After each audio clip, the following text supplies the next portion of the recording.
Good morning all of you. आज हम पढ़ेंगे पाठ 16 ईदगाह।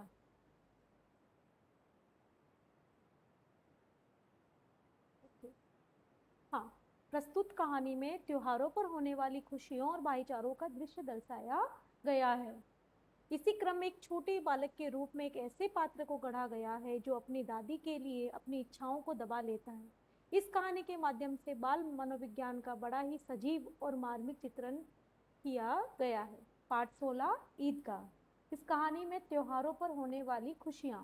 हमारे भारतवर्ष में बहुत से त्योहार मनाए जाते हैं, जैसे कि होली, दीपावली, दशहरा, बैसाखी, क्रिसमस। उसी तरह से ईद का त्योहार मुस्लिम वर्ग के लोगों के द्वारा बहुत ही धूमधाम से मनाया जाता है। उसी से जुड़ी हुई ये कहानी जिसका नाम है ईदगाह। इस कहानी में ईद के त्योहार के साथ साथ हम बच्चों के मन में जो त्योहारों को लेकर उत्साह होता है उसके बारे में पढ़ेंगे। ठीक है। रमजान के पूरे 30 रोजों के बाद ईद आई है। कितना मनोहर, कितना सुहाना प्रभात है आज का। सूर्य देखो कितना प्यारा, कितना शीतल है, मानो संसार को ईद की बधाई दे रहा हो, मानो संसार को ईद की बधाई दे रहा हो। गांव में कितनी हलचल है। ईदगाह जाने की तैयारियां हो रही है। किसी के कुर्ते में बटन नहीं है, कोई पड़ोस के घर सुई धागा लेने दौड़ा जा रहा है, किसी के जूते कड़े हो गए हैं, उनमें तेल डालने के लिए तेली के घर भागा जा रहा है। जल्दी जल्दी बेलों को सानी पानी दे दे, ईदगाह से लौटते लौटते दोपहर हो जाएगी। 3 कोस का पैदल रास्ता, फिर सैकड़ों आदमियों से मिलना, दोपहर से पहले लौटना असंभव है। रमजान के महीने जो होता है वो 30 दिन का होता है। 30 दिन तक आ, रोजा रखा जाता है। रोजे का अर्थ होता है व्रत। और 30 दिनों के व्रत के बाद में ईद मनाई जाती है। और जब ईद का दिन आया तो प्रभात का अर्थ होता है कि सुबह इतनी सुहानी थी, इतनी मनोहर लग रही थी कि सब को बहुत ही आनंद आ रहा था। और सब जल्दी जल्दी तैयार हो रहे थे कहाँ जाने के लिए? ईदगाह। ईदगाह क्या होता है? ईदगाह वो स्थान होता है जहाँ पर ईद की नमाज पढ़ी जाती है, जो कि गांव से थोड़ा दूर था इस कहानी के अनुसार। तो वहां जाने के लिए सब तैयार हो रहे। कोई अपने कुर्ते को दे ठीक कर रहा है, उसमें बटन नहीं तो उसे लगा रहा है। कोई अपने जूतों को साफ कर रहा है। और जो मवेशी अर्थात पशु पालने वाले जो लोग होते हैं, जो पशु पालते हैं, जैसे कि गाय, बकरी, भैंस वगैरह, वो लोग उन्हें पालने के लिए उन्हें भोजन, खाना पानी का अर्थ होता है भोजन, भोजन देकर जा रहे हैं, ताकि अगर आते समय हमें लेट भी हो जाए तो भी हमें वो भूखे ना रहे, उन्हें भोजन दिया जा सके। पहले ही उन्हें दे रहे हैं ताकि लौटते हुए लेट ना हो। ठीक है, आगे देखो। लड़के, नेक्स्ट पैराग्राफ देखो ध्यान से। लड़के सबसे ज्यादा प्रसन्न है। किसी ने एक रोजा रखा है, वह भी दोपहर तक, किसी ने वह भी नहीं, लेकिन ईदगाह जाने की खुशी उनके हिस्से की चीज है। रोजे बड़े बूढ़ों के लिए होंगे, उनके लिए तो ईद है। रोज ईद का नाम रटते थे, आज वह आ गई। अब जल्दी पड़ी है कि लोग ईदगाह क्यों नहीं चलते। इन्हें गृहस्थी की समस्याओं से क्या प्रयोजन? प्रयोजन का अर्थ होता है मतलब। उनकी जेबों में तो कुबेर का धन भरा हुआ है। बार बार जेब से अपना खजाना निकाल कर गिनते हैं और खुश होकर फिर रख लेते हैं। महमूद गिनता है, 1 2 10 12। उसके 12 पास 12 पैसे हैं। मोहसिन के पास 1 2 3 8 9 15 पैसे हैं। इन्हीं अनगिनत पैसों से अनगिनत चीजें लाएंगे, जैसे कि खिलौने, मिठाइयाँ, बिगुल, गेंद और न जाने क्या क्या। अब बारी है बच्चों की। बच्चे सबसे ज्यादा प्रसन्न है, यानी खुश हैं, क्योंकि उन्हें वो जो त्योहार है ईद का, वो आनंद देने वाला है, उत्साह देने वाला है। किसी ने तो, रोजा का अर्थ होता है व्रत, तो किसी ने तो एक दिन का रोजा रखा है, किसी ने दोपहर तक के लिए, किसी ने वो भी नहीं रखा, क्योंकि रोजे व्रत तो बड़े लोग रखते हैं, उनके लिए तो ईद है, अर्थात त्योहार है जिसे वो खुशी खुशी मनाना चाहते हैं। बहुत दिनों से नाम रट रहे थे कि ईद कब आएगी, ईद कब आएगी। अब वो ईद आ गई तो वो बहुत ज्यादा प्रसन्न हो रहे। घर के कामों से उन्हें कोई मतलब नहीं है। प्रयोजन का अर्थ होता है मतलब। तो उन्हें घर के कामों से कोई मतलब नहीं, वो तो वो पैसे गिन रहे हैं जो उन्हें घर वालों ने दिए हैं। तो महमूद के पास है 12 पैसे और मौसिम के पास है 15 पैसे। सब अपने पैसे गिन रहे ताकि उन पैसों से बहुत सारे खिलौने, मिठाइयाँ, बिगुल और गेंद और न जाने क्या क्या खरीद कर ला सके। ठीक है। सबसे ज्यादा प्रसन्न है हामिद। वह 4 5 साल का दुबला पतला लड़का है, जिसका पिता गत यानी पिछले वर्ष हिजी की भेंट चढ़ गया। फिर एक दिन माँ भी मर गई। अब हामिद अपनी बूढ़ी दादी अमीना की गोद में सोता है और उतना ही प्रसन्न है। उसके अब्बा जान रुपए कमाने गए हैं, बहुत सी थैलियां लेकर आएंगी। अम्मी जान अल्लाह मियाँ के घर उसके लिए बड़ी अच्छी अच्छी चीजें लाने गई हैं। जब वो आएंगी तो वह दिल के अरमान, अरमान यानी इच्छाएं, निकाल लेगा। तब देखेगा कि महमूद, मोहसिन, नूरे और समी कहाँ से उतने पैसे निकालेंगे। सबसे ज्यादा खुश कौन हो रहा है? हामिद। हामिद सबसे ज्यादा खुश हो रहा है। जो हामिद एक 4-5 साल का लड़का है, उसके पिता की तो मृत्यु हो गई गत वर्ष यानी पिछले वर्ष हैजे की बीमारी के कारण, और कुछ दिनों बाद उसकी माता की भी मृत्यु हो गई। और हामिद अपनी दादी के साथ रहता था। अब उसकी दादी ने उसे क्या बताया कि तुम्हारे जो पिता हैं वो रुपए कमाने गए हैं और तुम्हारी माँ भगवान के पास, अल्लाह मियाँ यानी भगवान के पास चली गई है। जब वो आएंगे तो तुम्हारे लिए बहुत सारी अच्छी अच्छी चीजें लेकर आएंगी, तब तुम अपनी इच्छाएं पूरी करना। तब वो हामिद कहता है कि तब मैं अपनी सारी इच्छाएं पूरूंगा करूंगा, और तब अपने दोस्तों को, कौन कौन है, मोहसिन, महमूद, नूरे और समी, सबको बताऊंगा जो ये मुझे आज पैसे दिखा रहे हैं, मैं भी उन्हें पैसे दिखाऊंगा। ठीक है। इसके आगे देखो, अभागिन अमीना अपनी कोठी में बैठी रो रही है। अभागिन यानी दुखी। आज ईद का दिन है और उसके घर में दाना नहीं है। उसका दिल कटोच रहा है। गांव के बच्चे अपने अपने अब्बा के साथ जा रहे हैं। अब्बा यानी पिता। हामिद के अब्बा अमीना के सिवाय और कौन है? उसे कैसे अकेले मेले में जाने दे? उस भीड़ भाड़ में बच्चा कहीं खो जाए तो क्या हो? नहीं, अमीना उसे नहीं जाने देगी। नन्ही सी जान 3 कोस चलेगा कैसे? पैर में छाले पड़ जाएंगे, जूते भी तो नहीं है। कुल 2 आने पैसे हैं, जिनमें से अमीना ने 3 पैसे हामिद को दे दिए। अल्लाह ही बेड़ा पार लगाए। अल्लाह ही क्या लगाए? बेड़ा पार लगाए। अब अमीना जो कि बहुत गरीब है, उसके पास पैसे ज्यादा नहीं है, और ईद के इतने बड़े त्योहार के लिए भी उसके घर में कुछ भी बनाने के लिए दाना पानी नहीं है।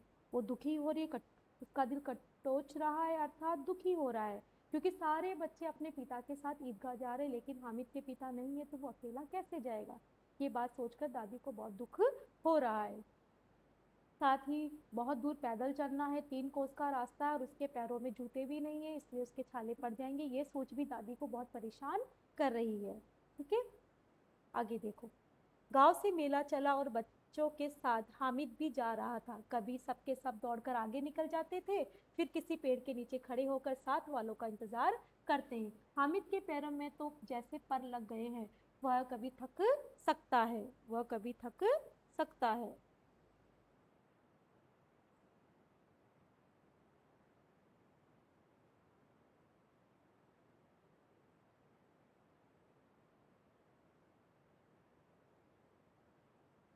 हाँ, आगे देखो, हामिद तो बहुत जल्दी वहां पहुंचना चाह रहा है।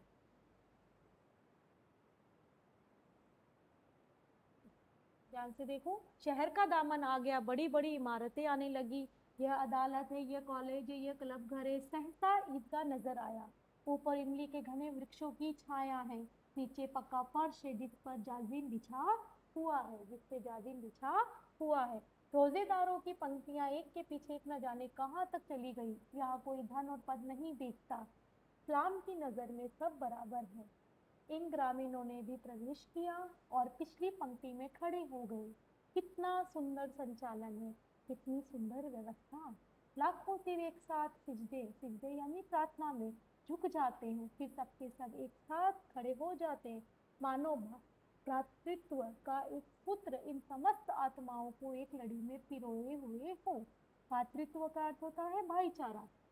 अब शहर का दामन आ गया, अर्थात वो स्थान आ गया जहां पर क्या है?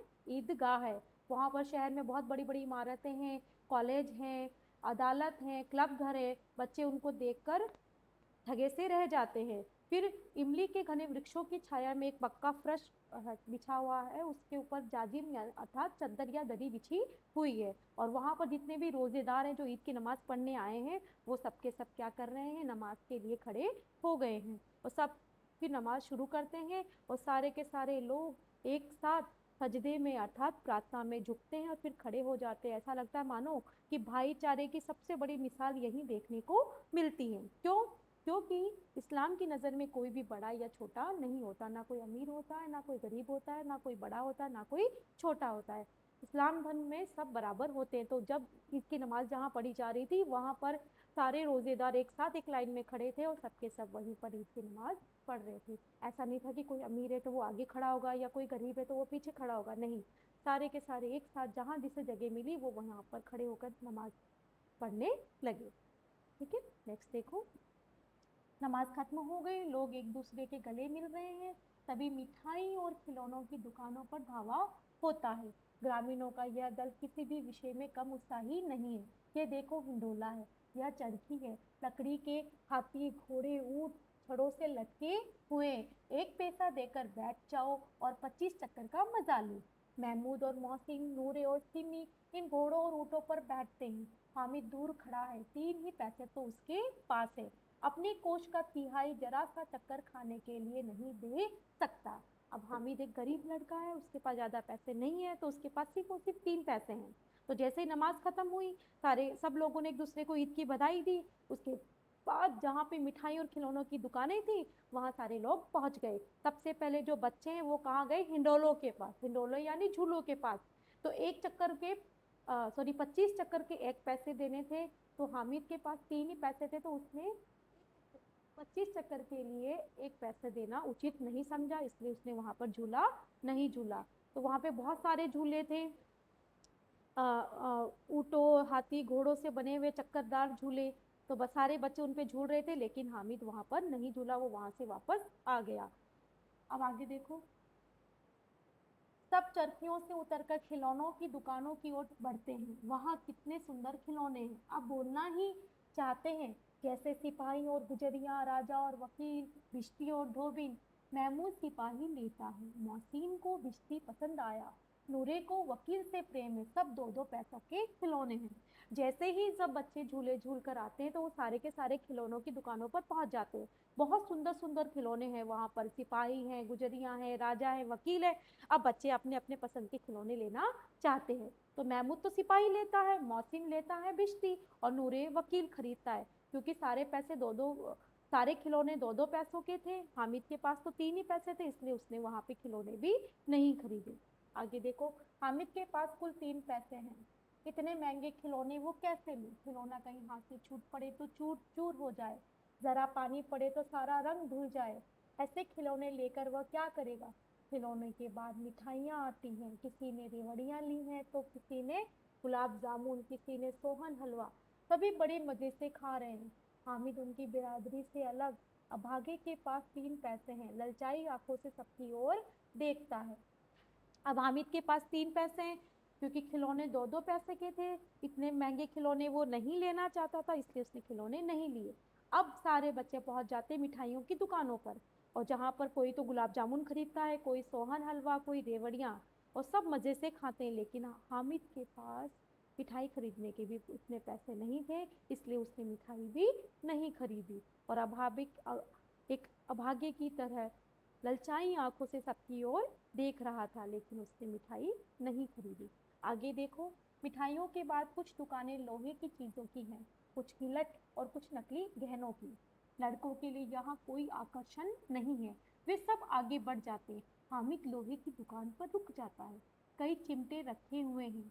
उसे ख्याल आया, क्या ख्याल आया, कि दादी के पास चिमटा नहीं है, तवे से रोटियां उतारते हैं तो हाथ जल जाता है। अगर वो चिमटा ले जाकर दादी को दे दे तो दादी कितनी क्या होंगी, प्रसन्न होगी, फिर उनकी उंगलियां कभी ना जलेगी, घर में एक काम की चीज हो जाएगी। खिलौनों से क्या फायदा, व्यर्थ में पैसे खराब होते हैं। अब जैसे ही खिलौनों की दुकानों से वो लोग आगे जाते हैं, तब वहाँ मिठाइयों की दुकानों से और खिलौनों की दुकानों से, तो वहां पे लोहे के सामानों की दुकानें आती हैं।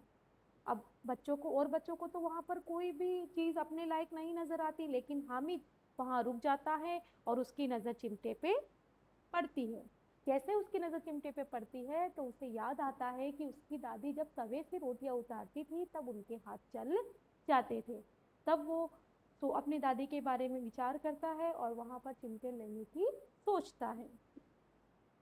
हामिद के साथी आगे बढ़ गए, सबील पर सबके सब शरबत पी रहे हैं। देखो, सब कितने लालची हैं, इतनी मिठाइयां ली लेकिन मुझे किसी ने एक भी न दी। खाए मिठाइयां, आप मुंह सड़ेगा, थोड़े फुंसियां निकलेंगी, आपकी जबान चटोरी हो जाएगी। अम्मा चिमटा देखकर दौड़कर मेरे हाथ से ले लेगी और कहेगी, तेरा बच्चा अम्मा के लिए चिमटा लाया है, कितना अच्छा लड़का है, हजारों दुआएं देगी। इन लोगों के खिलौनों पर कौन इन्हें दुआएं देगा। सबके सब खूब हंसेंगे कि हामिद ने चिमटा लिया है। हंसे मेरी बला से। उसने दुकानदार से पूछा, चिमटा कितने का है।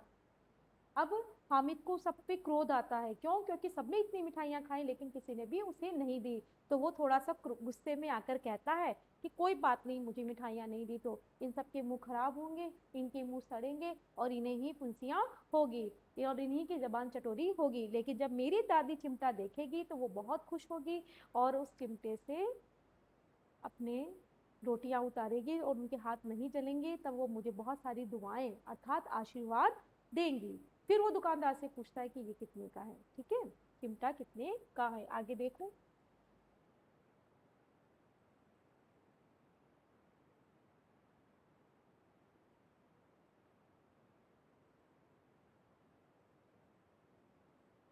हामिद का 6 पैसे लगेंगे। हामिद का दिल बैठ गया। फिर बोला, ठीक ठीक बताओ, ठीक ठीक 5 पैसे लगेंगे, लेना हो तो ले लो, नहीं तो चलते बनो। हामिद ने कलेजा मजबूत करके कहा, 3 पैसे लोगे, और आगे बढ़ गया कि दुकानदार कहीं उसे घुड़कियां ना दे अर्थात डांटे ना। लेकिन दुकानदार ने उसे बुलाकर चिमटा दे दिया। दुकानदार ने उसे बुलाकर चिमटा दे दिया। हामिद ने उसे कंधे पर इस तरह रखा मानो बंदूक हो। फिर शान से करता हुआ अपने संगियों के पास आया। मौसी ने हंसकर कहा, ये चिमटा क्यों लाया है पगले, इससे क्या करेगा। हामिद ने दुकानदार से पूछा तो उसने बताया 6 पैसे। तब उसने कहा कि ठीक ठीक बताओ। तब दुकानदार ने कहा कि 5 पैसे। हामिद ने कलेजा मजबूत करके कहा कि 3 पैसे लोगे। जैसे दुकानदार ने उसे बताया 6 पैसे का, फिर उसने कहा कि कितने में दोगे, तो बोले 5 पैसे। तो उसने कहा 3 पैसों में दोगे। तब उस दुकानदार ने उसे 3 पैसे में चिमटा दे दिया। ठीक है। उसके बाद जब वो चिमटा लेकर अपने दोस्तों के पास गया, तब हम तब क्या हुआ देखो। हामिद ने चिमटे को जमीन पर पटक कर कहा, जरा अपनी भिश्ती जमीन पर गिरा दो, सारी पसलियां चूर चूर हो जाएगी बच्चों की। महमूद बोला, यह कोई खिलौना है। हामिद बोला, खिलौना क्यों नहीं, अभी कंधे पर रखा बंदूक हो गई, हाथ में ले लिया फकीरों का चिमटा हो गया। चाहूं तो इससे मजीरे का काम ले सकता हूँ। एक चिमटा जमा दूं तो तुम लोगों के सारे खिलौनों की जान निकल जाए। बहादुर शेर है मेरा चिमटा। हामिद ने अपने चिमटे को क्या बताया, बहादुर शेर। जब महमूद ने उसे बोला कि ये कोई खिलौना है क्या, तब वो क्या कहता है कि खिलौना